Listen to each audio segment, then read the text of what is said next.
Okay, well, thanks everybody for coming. We're here to talk with Diane Dotson about her new book, The Shadow Galaxy, and very excited because it's a collection of short stories and poems, and I just finished it not too long ago, and I thought it was great. I always love your stuff, so thanks for joining us. Thanks for having me. So let's just start out. What got you interested in writing? Well, I have written most of my life. I was always writing. As soon as basically I'd learned to write, I would illustrate and tell little stories. And my parents, my dad was an avid storyteller, and eventually he ended up indie publishing his own books and short stories and poetry.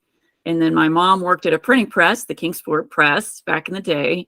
She, for a while, was a linotype operator back when that was a thing before computers.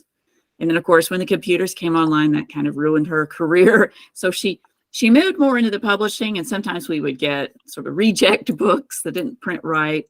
But I was always connected in some way to telling stories, and two of my siblings are also writers. And I think that just was what we were steeped in, and all the Appalachian heritage that we had, sort of the tradition of telling tall tales and Appalachian stories. So, and then when I was a kid in school, I had really great teachers who were very encouraging of my writing, and I wrote books from a young age, and finally officially published some of them, not too long ago. It took me a while to get there, but I finally got there. Well, I was certainly happy to read them when they were published. What does your writing process look like? Well, I tend to come up with a story kind of whole cloth in my head, and it's just a matter of getting it on the page. But I do like to compare it to when you have like a jigsaw puzzle and you dump out all the pieces. The reason I compare this to a puzzle is because this is kind of how I write. But when I make a puzzle like that, I build the outer frame and then I work inward. So with a novel, for example, which is a little bit different from a short story, to say the least. So I would probably, I think of, the beginning, the middle, the end, the grander parts of it, that outer frame, and I just fill in the frame, as I go. I always know the ending, but the characters can lead me on some adventures along the way. And I let them breathe a bit in that regard. I know the beats, I know the plot, but, I open it up to that possibility for them. So, and with short stories, it's a bit different. I tend to kind of just bulldoze through those and just blast the fire out of my fingers, and then they're done, and a lot of times that's more of like almost mood centered, that I'm feeling a certain kind of vibe or mood, and I'm like, suddenly a story kind of just builds in my head and I just have to get it down quick. So that's a lot of fun because it's a bit of a break from the longer haul of writing a book, which is a long process. So that kind of is an interesting segue. So you said with short stories, just kind of this burst almost of storytelling going on.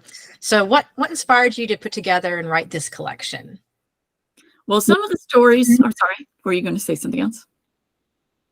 No. Okay. So some of the stories, some of them are from a few years ago. Some of them are very current, and a couple of them, and some of the poetry, there is some poetry in the book, are from ages and ages ago that I just found literally in a notebook stuffed in the closet. So I couldn't. There was one. So the one I had sent to Ursula K. Le Guin, Appalachia, that one had been stuffed in a notebook and it had no digital form since like the early 2000s. But I decided that because I love Ray Bradbury and his short story collections, and I like the different flavors and tales that you get in that package, I really wanted to do something similar. I had all these stories just sitting there. I thought, why not? Why not just make a collection of them, right? So I put them together and I approached an editor about it. She loved them. And I was like, oh my God. So then that's how that kind of came to be. It was pretty easy. So Trepidatio, which is the SciFi imprint of Journalstone, is the publisher. Editor is Scarlett Alge, and she's amazing. And so I felt really amazed by how easy that was after all the other stuff I've had to deal with in publishing that has not been easy and has taken much longer. But this was just a really nice moment to gather all those up. I have many, many more short stories, and I have some that I will submit to anthologies. I have some that I just try to get published on websites and all this sort of stuff. And And in this case, though, it was just kind of all there. There was sort of a through line through some of them. So I thought, well, let's see how this goes. Let's see if this works. And it did. So. Yeah, I liked, what was it? The Martian Chronicles was kind of with Ray Bradbury. That was some good stuff. So you kind of touched on this because you said you found kind of a through line you thought on some of that. So how did you decide on the various categories, like in the table of contents that you did for the stories and poems? Well, I can go into what the contents are. The Shadow Shores, Tales from the Sea, those are a couple of more seaside tales, that a little bit of fog, a little bit of mysticism, a little bit of strangeness. And then the next section is more true science fiction of other futures, tales of the galaxy in a place called Earth. That's more of journeys on Earth and in deep space. The following section is Into the Darkest Hollow, tales of horror. So that one is definitely all the way into horror. And I have a sort of romantic section, Love and Other Moments, Traces of the Heart. Kind of, we start to be on the upswing now after being very scared. And then Far Appalachia, Tales from the Ancient Mountains, 3 of which are basically true stories, and the other one is a bit more of a fairy tale. And then the final section is Resonant Thoughts and Poetry. So for the different sections, I kind of hinted at that, like, I want you to go on a journey. I want you to start off in this sort of fairy tale. And then you progress, and you're like, okay, it's getting a little spookier and a little bit weirder. And it gets progressively stranger or outright terrifying as you go along. So then you get sort of in this dip of the darkest hollow, right? Then you come up, into the love and into the light, out of the shadow, for the Appalachian Mountain stories. Yeah, and I can see where it could be hard in some cases to like really put a label on stuff because, I kind of noticed too as I was reading, there's some stuff it's like, wow, like this definitely fits in this category, but I can see like some bleed over into another category, right. I can't think which one it was. Some of the science fiction ones bleed into horror for sure. So, Michael, we're hearing some sound. Can you mute your mic? Yep, will do. Thank you.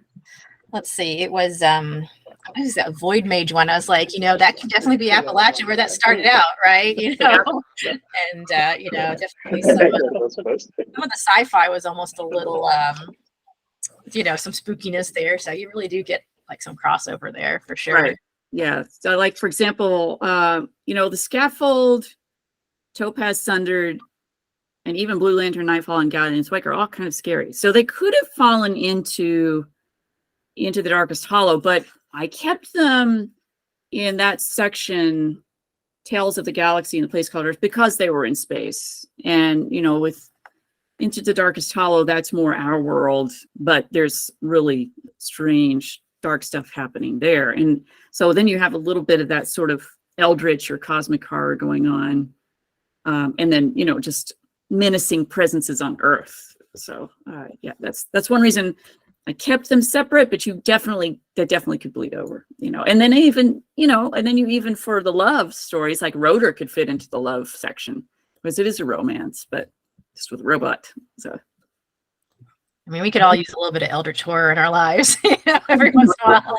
I was mentioning that I've written a lot of other stories, and so those are kind of becoming some different collections. One of which is all cozy fantasy. Anybody of any age could read it.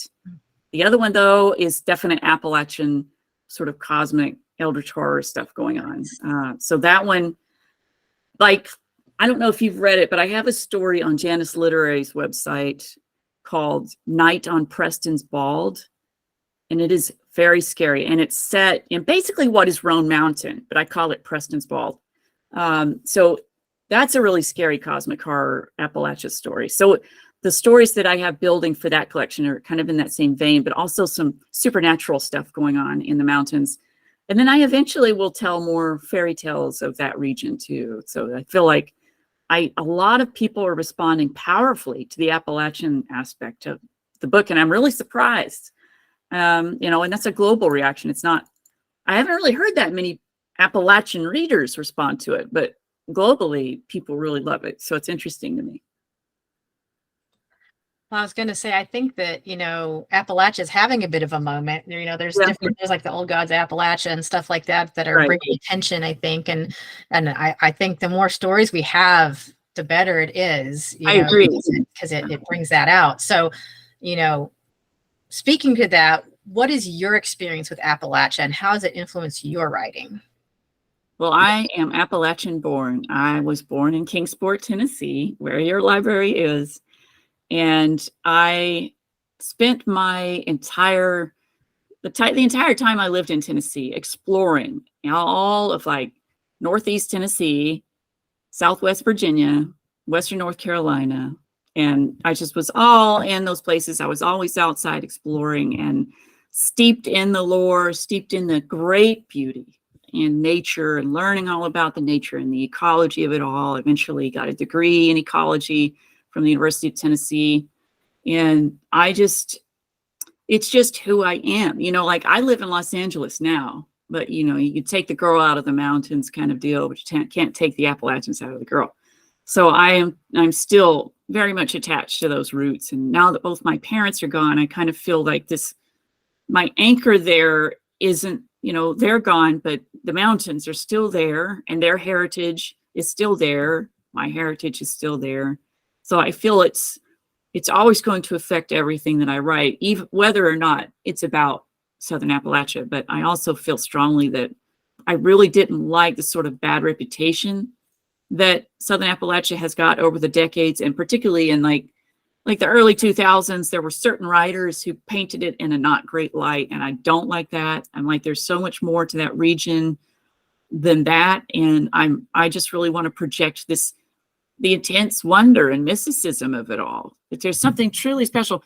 And when I studied ecology, I learned that it actually is quite special, that there are more native species of many organisms, of plant, fungi, animals. There's more there than in the rest of North America. It's just a very special place, and very unique. And I know that the culture there is changing a lot, and I just want to make sure that people understand that there's more to it than what you see on the news. There's so much more. So I want to celebrate that. Yeah, and I feel like the fantasy and, like you say, some of the eldritch stuff, that really that tradition of storytelling is so deeply rooted, and it's a very old place if you think about it. Just like the Appalachian Mountains, just all of that. They're older than the rings of Saturn. That's just kind of poetic, just beautiful. So this is there are poems. There's also short stories. How does the short form storytelling differ from working on a novel? Well, other than the size, and there are different ranges of sizes of short stories. Obviously, short stories are shorter fiction. You have short stories, novelettes, novellas, novels. Okay, so then they're varying word counts. All of them, like if you put several short stories together, you have a collection that's still a book, So, but in terms of, they're different in the fact that with a short story, you have a very small box, but you can fit a universe in that box. That's the challenge, right? So like you can get very carried away. And I did with a couple of them. They're going to be novels, they're connected to a greater universe, but I like the containment. I like the fact that it challenges you to fit a tale in this tiny space, and it can be, a few hundred words, and it can be several thousand words, but it's a journey either way. And how you want that journey to end depends on your style and what the story is unfolding, so you're contained a bit more, right? With a novel, you can go up to be, a couple 100,000 words if you wanted to. The recent one I turned into my agent was 106,000 words. That's not exactly small, right? So Shadow Galaxy is not going to be that big fat bookstop, doorstep. And I just feel like with the novel, you're thinking about substantial world building, substantial character development. You've got an arc that you're going on that just is spread over a longer period of time. It takes a while to write. It takes a while to revise. You go back and forth. It's a whole process. And it's challenging in terms of fatigue, maybe kind of feeling like you're losing your way. The middle section that kills us all as writers, we're like, I don't want to do this. This is terrible. You know, you just get like bogged down, and then you get through it. The only way through it is to just keep going. So they're very different, and I love them both for very different reasons. And you know, like I love the possibility within the tighter framework of a short story, but I love grand storytelling tradition of having a book and getting lost in that world for some time.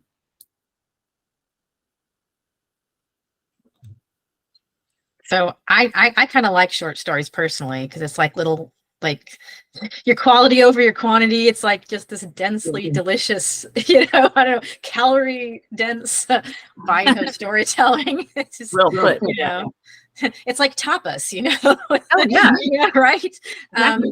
So what do they do for you as a writer? Short stories? Short stories, yeah.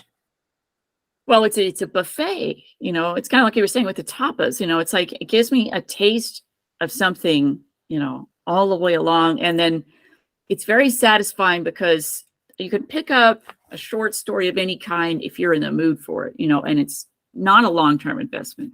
It's a quick read. It's great for travel. It's great for when, you're picking up your kids from school. I'm going to read a short story, or it's great if you're winding down for the night and you're like, oh, I just need a little something, little snack, a little bit of, I don't know. It's just basically a form of escape that doesn't require a whole lot of big investment. And there's just endless possibilities with them too.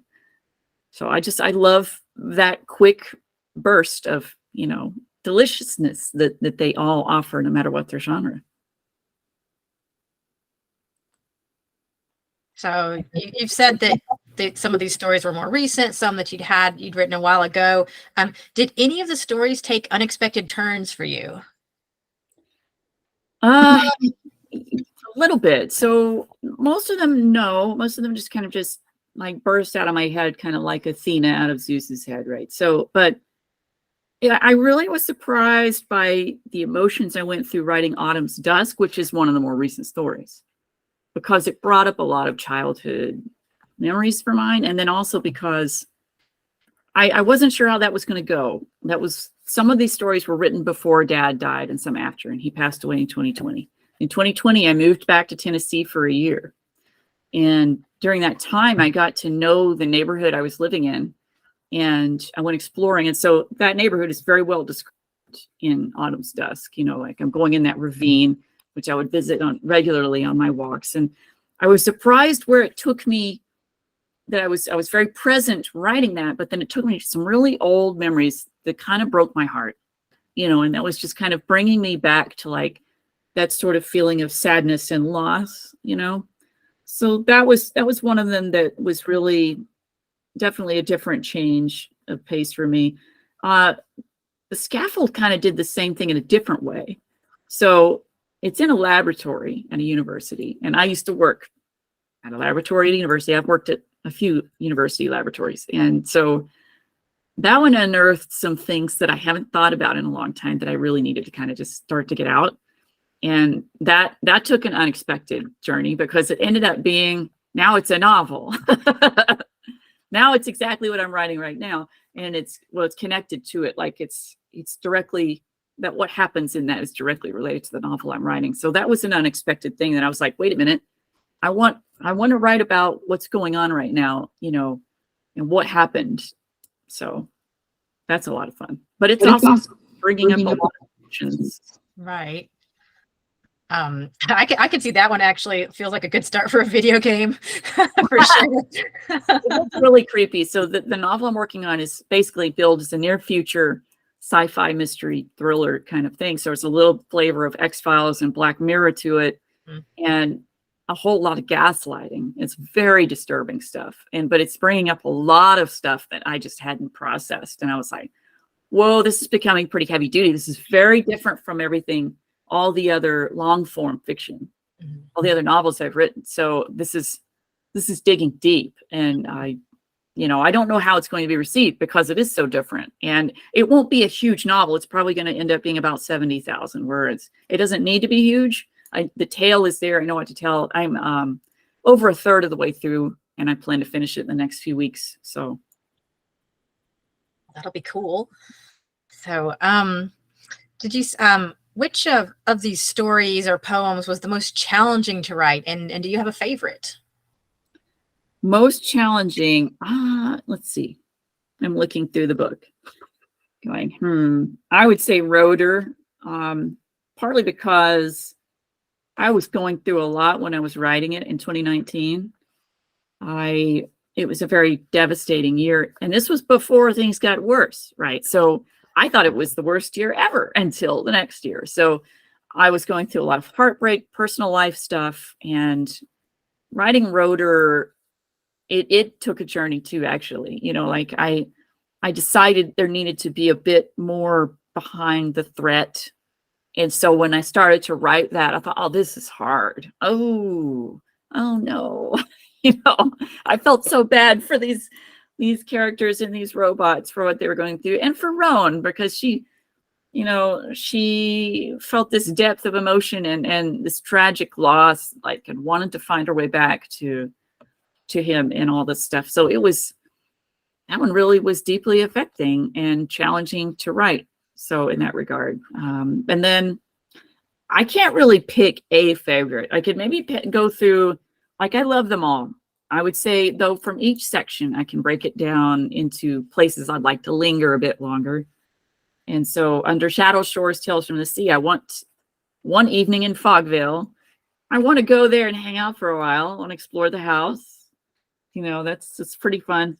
In the section Other Futures, Tales of the Galaxy, and a place called Earth, I want to hang out with Void Mage. I want to go on adventures.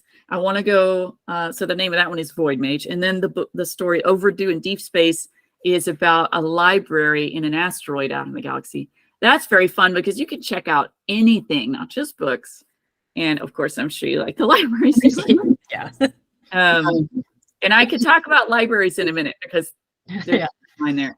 Into the Darkest Hollow, Tales of Horror.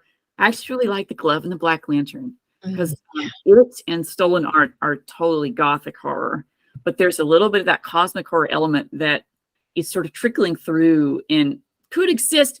I like to say that those two exist in the same universe. But I think around the bay, there's Fogvale. So you've got two very different kinds of entities working with humans at that about the same time. So in the Love and Other Moments, Traces of the Heart, Valentine's from the Pit was just a hoot for me to write, and it's really for people who hate Valentine's Day. It's just like, if you're having a crappy Valentine's Day, you need to read Valentine's from the Pit. It's fun. So then Far Appalachia, Tales from the Ancient Mountains. The Queen and the Mountain Laurel is very much me and my dad. And then in terms of poetry, I like Obsidian because it's savage. So yeah, I could definitely see some spin-offs coming from some of those stories. Yep. For sure. Like I feel like the Void Mage, you could almost do like a young adult series with that. Oh yeah, that would be really good. It would seem that there is universal love for Void Mage. So my agent and I, she wanted me to ask everybody, what's your favorite stories? So we've been keeping track, and universally people love Void Mage. One Evening in Fogvale, Overdue in Deep Space. I've had a lot of people say they really like Topaz Sunder, despite it being very disturbing. So I'm keeping track because I think it's pretty obvious that I need to build out some of these a bit more. And Void Mage makes perfect sense for a series. Yeah, absolutely. And because my next book, which the cover reveal is happening Monday, my next book is my first young adult book. The Inn at the Amethyst Lantern. It comes out in October from Android Press. So I could definitely write for that audience, and I look forward to writing more stories. And also the book that's on submission right now via my agent is kind of young adult crossover.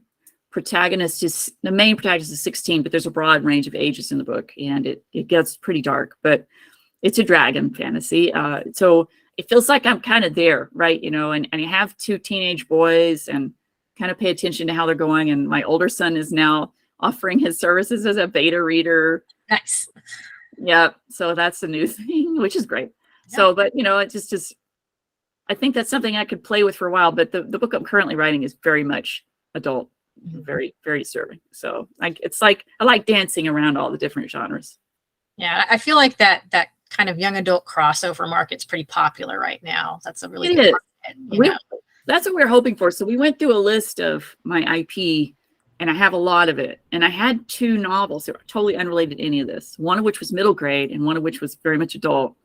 And we decided to put those aside for now and go for the one connected to the scaffold, the dragon fantasy, and then a very campy, over-the-top, gory horror story that I'm writing later in this year, which is like super like Mean Girls with lots of gore.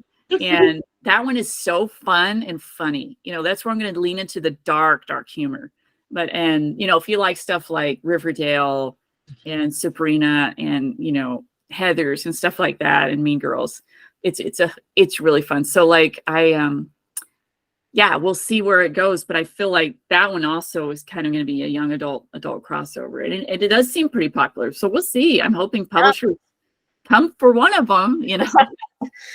Get it published, then get it optioned, right? That would be nice. And that related to that, I had a book signing at my first Barnes and Noble event in LA last Friday, and this gal comes up to me and starts talking to me and asking, "So who owns the rights?" I said, "That's a weird." First of all, like, that's a question not everybody asks. I said, "Well, the publisher owns the publishing rights, but I own all the others." She goes, "Okay, I'll be in touch with you." And I'm like, because she bought the book and like she didn't tell me her last name, but I was like, that's a very unique first name. So I Googled. I was like, oh my God, she's a film producer. Oh, nice. So that's such a Hollywood thing, but I don't know if anything will ever happen with it. But that is the kind of stuff that you're always like, ooh, I wonder, because that'd be nice. That'd be nice. I could use that right about now. I know. I find that like when I'm reading your books and your stories, that they do feel like very, I can see the cinematography going on. There's definitely some good like cinematic imagery going on. So I think I'm a really visual, maybe because I'm an artist, I don't know, but I'm a very visual writer. I'm always right. That whole scene is extremely visual to me. It is like a movie in my head. Yeah. So that's really high praise that you said that. And I do think, like, I think you had said about Luminiferous, the final book of the Questions on Saga, that you were like that that a studio would be hard pressed. Yeah, a lot of money. Marvel Cinematic Universe, like big. Yeah, it was that final set of scenes is just so crazy with so many effects. Yes. That would take the computer programmers a lot of work, but it'd be worth it. Yep, it would be cool. Yeah. What did you learn when writing this collection? I learned that it was incredibly satisfying to make a collection. I loved it. And I loved working with the editor.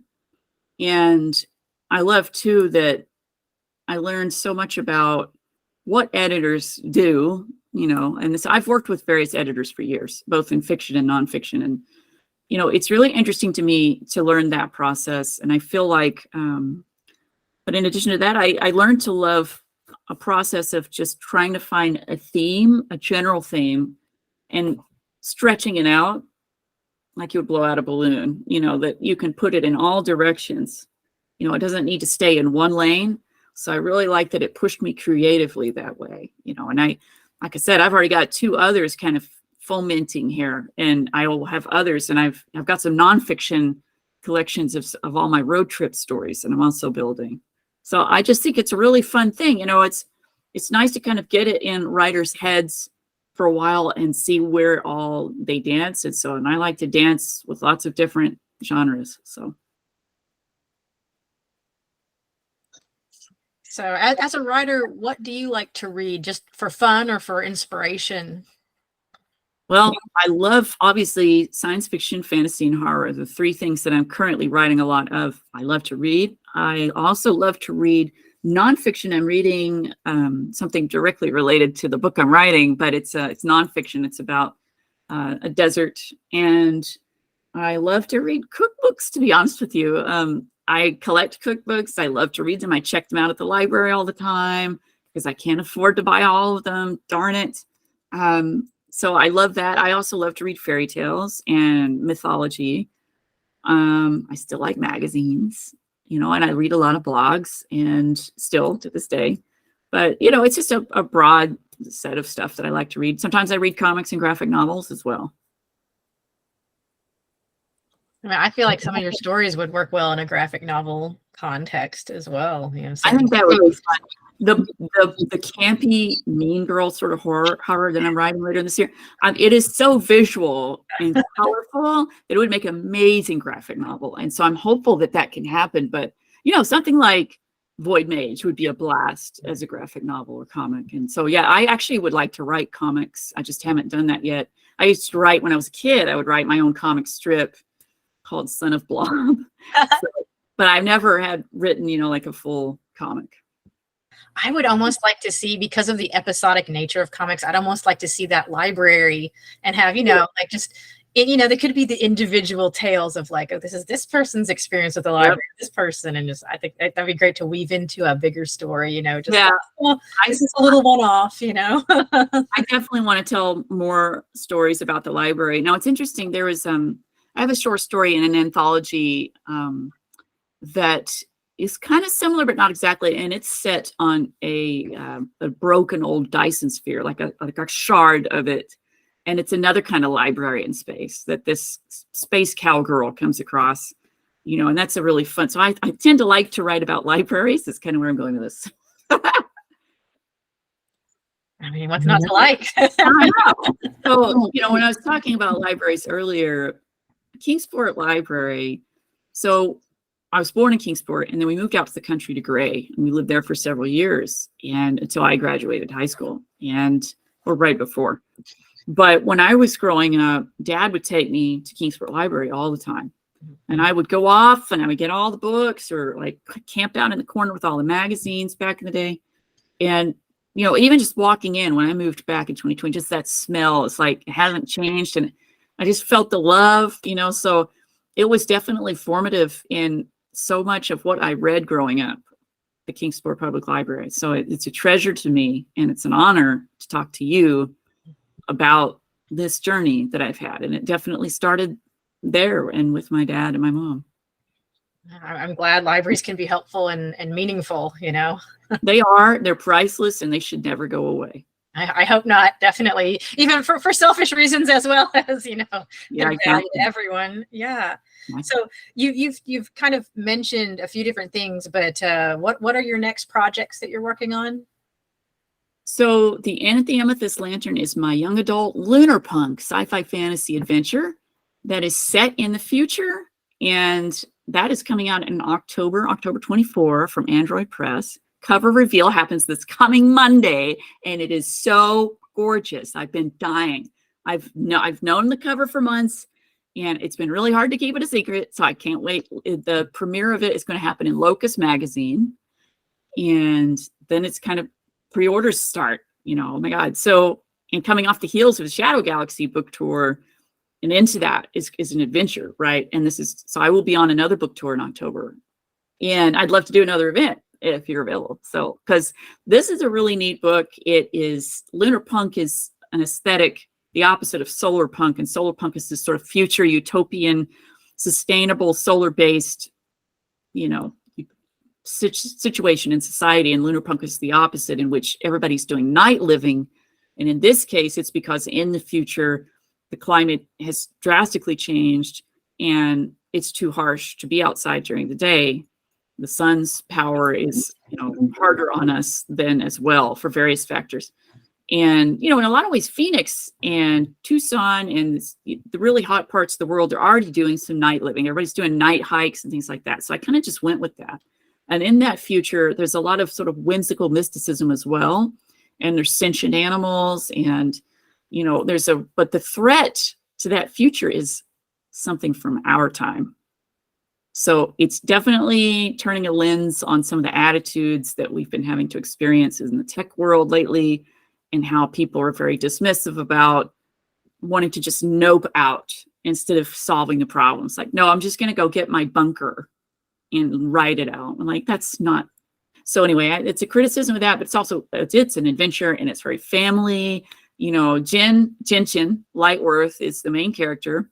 Her cousin Mira Celestis featured in the short story Midnight Serenade on Solarpunk Magazine's website. And Jen's brother Jazz are like the main trio, and they have a big group of friends. It's basically like a Scooby Gang, kind of Stranger Things, where things start to happen related to this ancient derelict inn that's by the Amethyst Lantern, which is a striped purple and white lighthouse on a promontory, very old. And everything in it is very much based on, they've had a pretty good, safe, utopian kind of future with their night living society. But it's sort of a Pandora's box, and things start to go south, and they have to try to stop an apocalypse from happening, So it's a lot of fun. And then I had mentioned that I have a dragon fantasy on submission to publishers of all sizes, from the big 5 down to small publishers alike. That's the first partnership I've had with an agent, Laura Bennett of Liverpool Literary Agency. And so we're waiting to hear. It's been on submission about 3 months now, and fingers crossed that we get a publisher, because that would be a really great thing for both of us, And also I feel strongly in the book, the publishers who have read it that declined it were only declining it because it was running a little young. So we might go to YA editors aside, but as part of their imprint. And they all had great feedback, and they said it was a great story. So I was like, well, shoot, we got a good book. We know that much. It's going to get out there one way or another.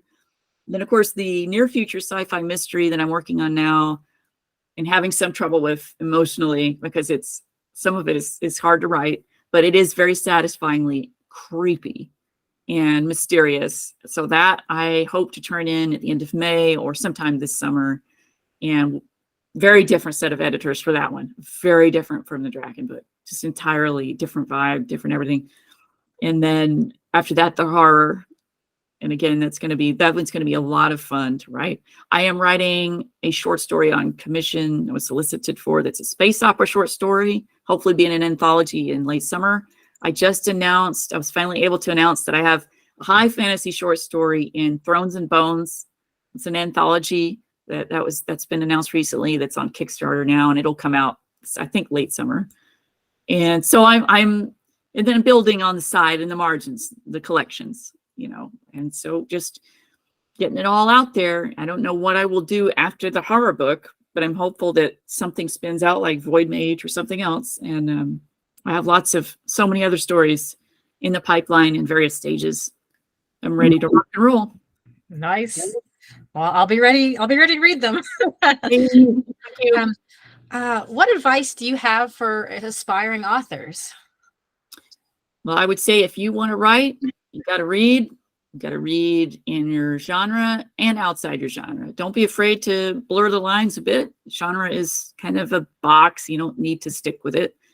Don't be afraid to make it whatever you want to make it. And you got to write. You just got to keep doing it. There's no glamour here. It's very unglamorous work. It is work, but it's the work of your mind, and everybody should try writing. If you want to write, don't let anything stop you. Get out there, get it going. You don't have to write every day. You don't have to do the show not tell stuff. Write your style. You're going to have your own style. Figure that out. Don't try to emulate anybody else. Just write with your own voice, because your voice is unique and wonderful, and it needs to be heard. What is the role of the editor there like, or I guess you've mentioned you have different editors for different stories. So like, what would you say to folks that are trying to find that kind of relationship? Is that something that you find is pretty crucial to your writing process, having an editor? Oh, yes. I feel like, and it doesn't matter how good a proofreader you are or anything, you have to have an editor for everything you write, whether or not you're an indie publisher, whether or not you're writing short fiction or long fiction, or you're traditionally published. Obviously, traditionally published, you will have an editor. You will be assigned an editor, by the publisher. And that is just an incredibly crucial part of writing. If you want to be published, you have to have editors, and editors make your work better.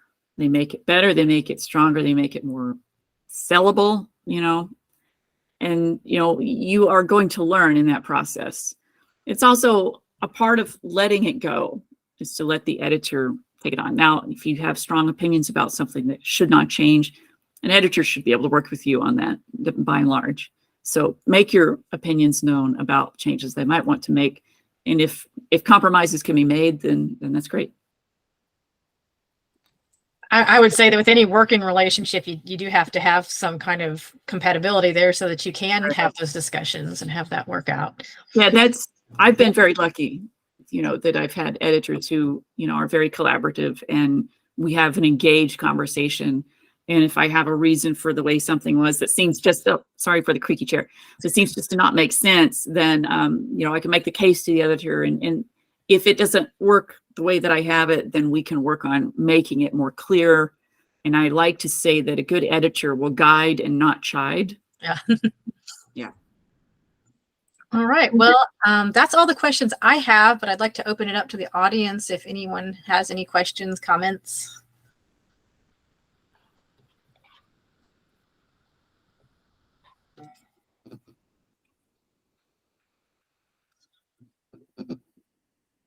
Don't be shy.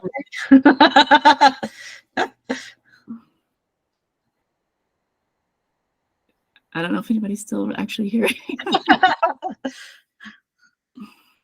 Any questions from the audience? Okay, I'll shoot.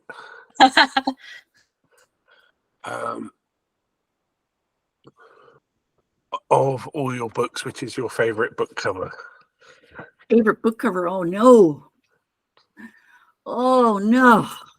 That's too hard. I love all of them. Obviously I love the Shadow Galaxy. Gosh. But the End at the End with this Lantern, I adore.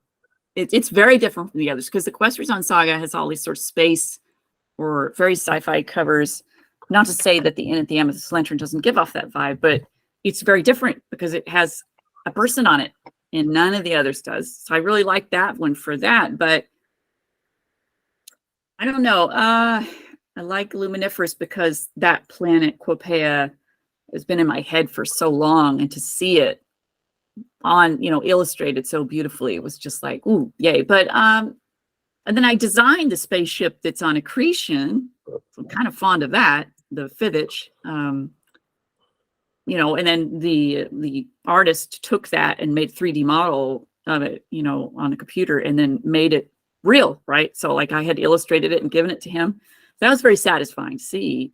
But then there's a little soft spot I have for Ephemeris because, I had dreamed up that sky castle with, the galactic wizard Ariad when I was a young teen. And that was pretty doggone satisfying to have on the cover.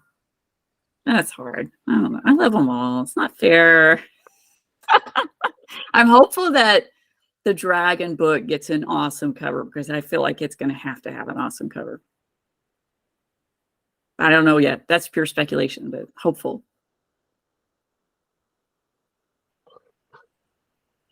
I'm going to have to ask you that next, Gareth.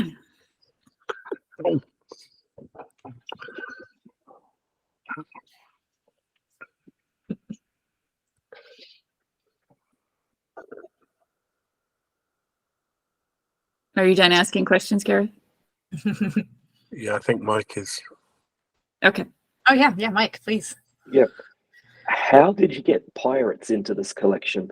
Oh, well, you got to have pirates. You got to have ghost pirates. And as I said the other day on Twitter, the addition of pirates, particularly ghost pirates, to anything automatically makes the story better. More ghost pirates, please.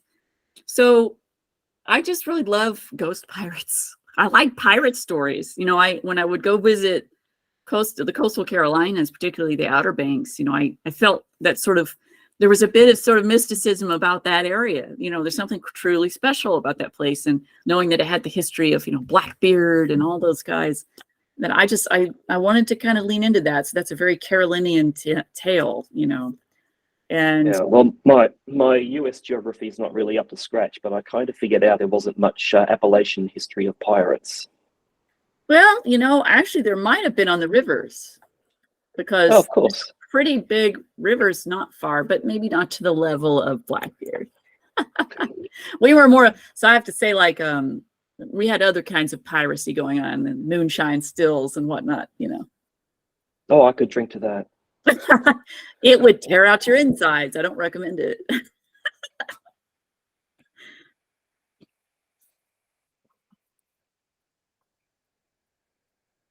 Any more questions?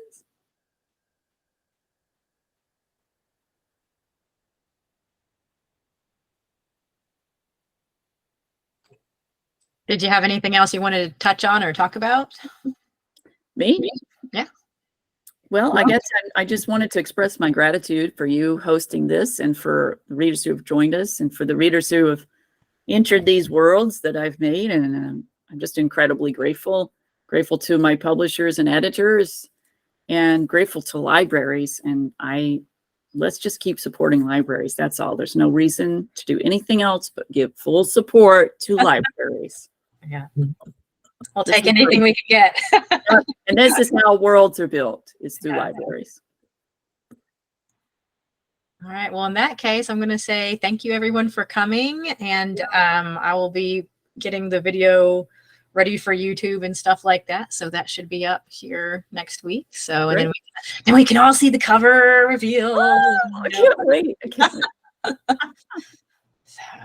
Awesome. Thank you so much.